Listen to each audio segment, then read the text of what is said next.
बिस्मिल्लाहिर्रहमानिर्रहीम। अस्सलाम वालेकुम। शाहिल केयर में खुश आमदीद।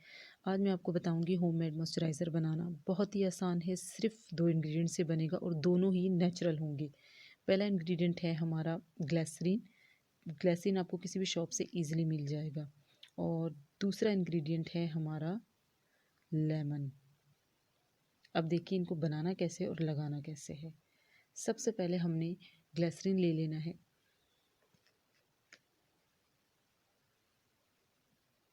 एक चम्मच के करीब मैंने ग्लिसरीन बाउल में डाल दिया है। अब मैंने ले लेना है लेमन। लेमन के मैंने 3 से 4 ड्रॉप्स इसमें डाल देने हैं। और ये हमारा हो गया बेहतरीन सा मॉइस्चराइज़र तैयार। इसको आपने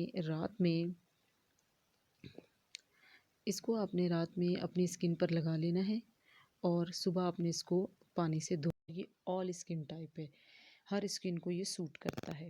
वीडियो पसंद आए तो लाइक और शेयर कर दीजिएगा। शुक्रिया।